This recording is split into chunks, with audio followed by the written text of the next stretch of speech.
Konnichiwa. I am so pleased to be here today as the United States and Japan announce a new partnership to educate girls across the globe. And before I get started, on behalf of myself and my husband, I want to join in with the others to express our condolences over the horrific event yesterday in Tunisia. Our hearts go out to the loved ones of those who were lost here in Japan and around the world. They are very much in our thoughts and prayers today. I now want to start by thanking my dear friend Mrs. Abe for her tremendous kindness and hospitality. I am happy to be here with you today. And I want to thank her for her passionate work on behalf of girls worldwide. Mrs. Abe has been deeply involved in Japan's efforts to create this partnership, and I am so grateful to her and to Prime Minister Abe for their leadership. I also want to thank Director General Naoko Saiki for her wonderful remarks as well and for her leadership. And of course, I want to recognize our outstanding ambassador, Caroline Kennedy, who is a dear friend. I'm thrilled that she could join us today because I know that she shares our commitment to addressing our girls' education crisis. And I don't use the word lightly. This is truly a crisis. Right now, as you heard, 62 million girls worldwide are not in school. And when we talk about this issue, we often focus on the economic barriers girls face, school fees or uniforms, or how they live miles from the nearest school and have no safe transportation, or how the school in their community doesn't have bathroom facilities for girls, so they just can't attend.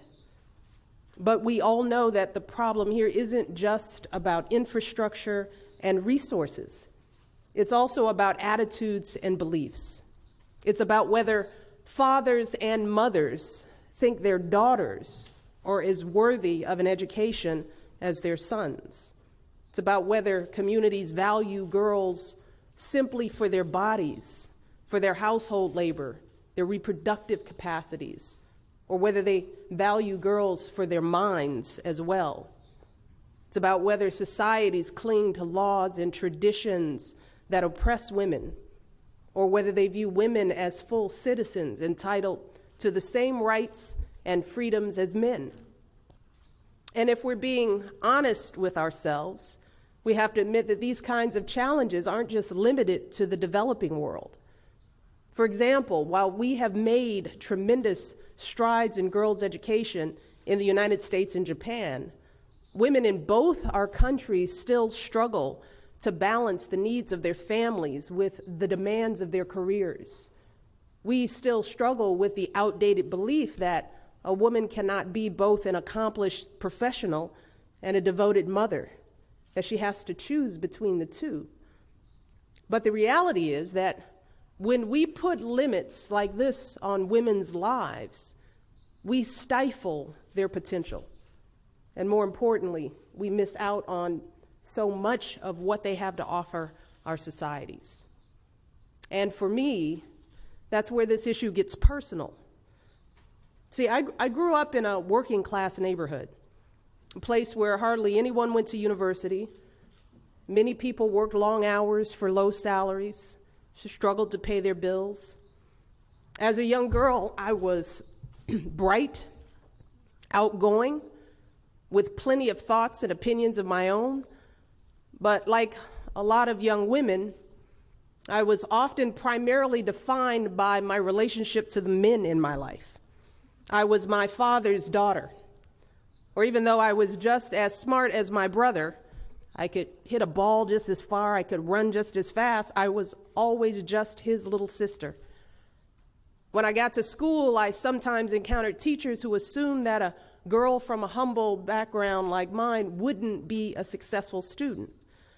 I was even told that I would never get accepted to the prestigious school like Princeton University, so I shouldn't even apply. Like so many girls across the globe, I got the message that someone like me wasn't supposed to have big dreams, that I should keep my head down, my voice quiet, and I should make myself just a little smaller to fit other people's modest expectations. But I was lucky. I had parents who believed in me, who urged me to speak up and make myself heard in the world. So I held fast to my dreams. I worked hard in school. I went ahead and I applied to Princeton, and I got accepted.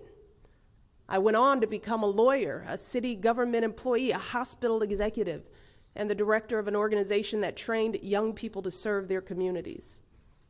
And most of all, I became a mother, which is by far the most important job I will ever have in my life. Now, continuing my career while raising my daughters wasn't easy, but for me, this was the right decision. For me, being a mother made me a better professional, because coming home every night to my girls reminded me what I was working for. And being a professional made me a better mother, because by pursuing my dreams, I was modeling for my girls how to pursue their dreams.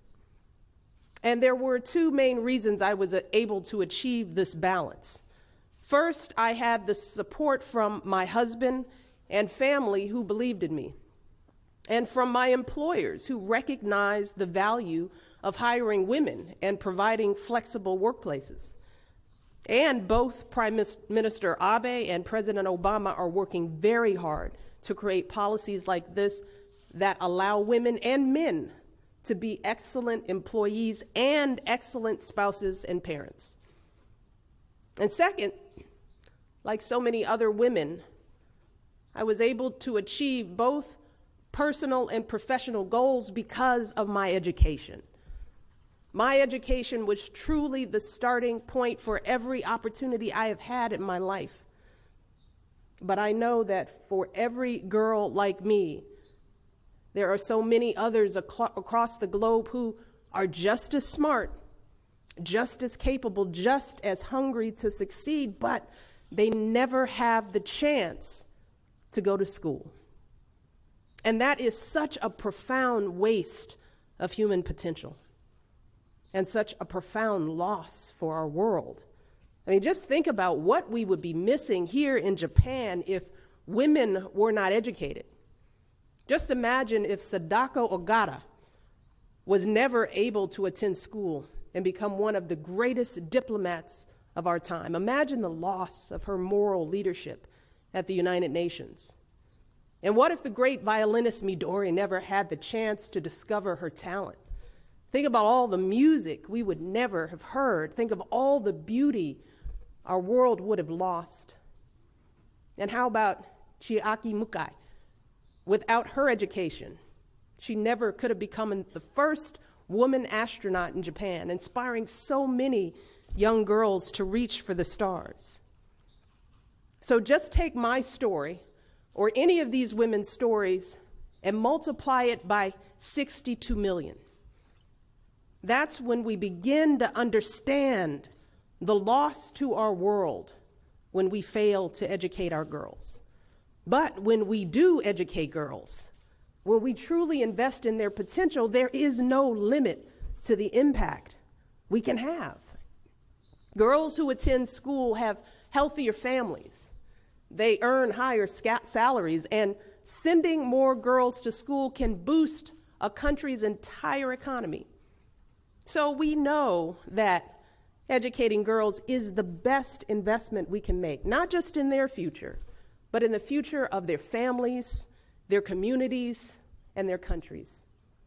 And that is why the United States government recently launched a new global girls' education effort called Let Girls Learn.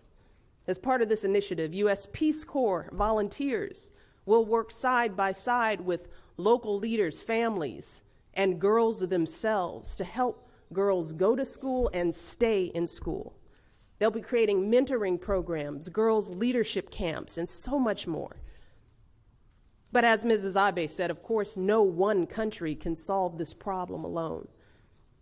And that is why I am here today in Japan. Japan is one of America's closest and most important allies and development partners. In fact, Japan is the largest aid donor in all of Asia. And today, Japan is once again leading the way with a 42 billion yen investment in girls' education. With this commitment, Japan is truly setting the standard for countries around the world. And with this new partnership between our two nations, we are issuing a call to action to nations around the world. In the coming months and years, we will be reaching out to world leaders and asking them to deepen their commitment to girls' education. For those who are already investing, we're going to ask them to invest more.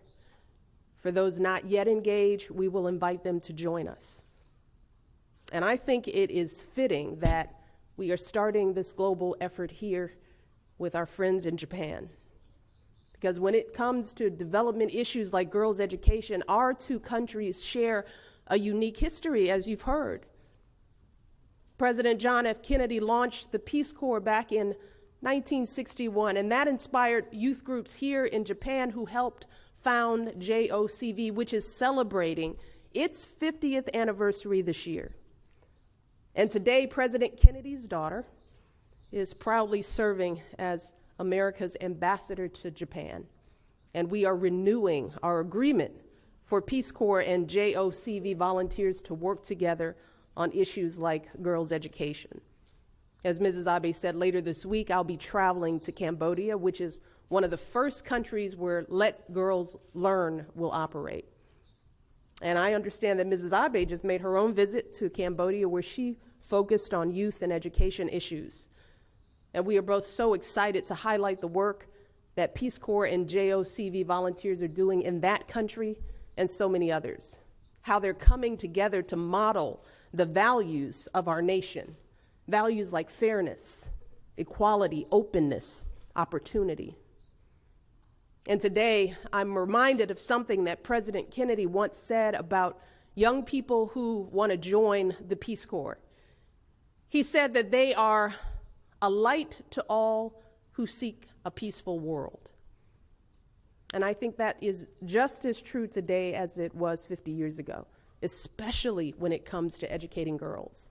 So many women leaders in developing countries, businesswomen, politicians, professionals, they can trace their journey back to a Peace Corps or JOCV volunteer who invested in their education. The story of a woman named Anastasia Msosa from Malawi is a perfect example. When Anastasia was a girl, Peace Corps volunteers came to teach at her school in Malawi. And Anastasia was struck by their kindness and generosity. Inspired by their encouragement, Anastasia went on to build a pioneering legal career, and she eventually became the first female Chief Justice of Malawi's Supreme Court. In reflecting on the impact the volunteers had on her life, Chief Justice Msosa said, and this is her quote, she said, "The volunteers shaped me into building up to be what I am." She said, "The time with the Peace Corps volunteers helped me to have dreams." And when Prime Minister Abe and Mrs. Abe talk about building a society where women shine, I think this is what they're talking about. They're talking about letting the power, the genius, the creativity of women shine through. They're talking about ensuring that women and girls can pursue their dreams. And that's what this effort is all about. It's about creating a world where women shine, a world where every family, every community, and every nation can benefit from the contributions of all of its citizens, men and women, boys and girls. And I cannot think of a better partner, better partners in this work than Mrs. Abe and Prime Minister Abe and the great country they serve. I am so grateful to them. I am grateful to all of you. And I am so grateful to the Peace Corps and JOCV volunteers who are making this vision a reality every day across the globe. I look forward to working with all of you in the years ahead to give girls worldwide the education they so richly deserve. Arigato gozaimasu. Thank you. Thank you so much.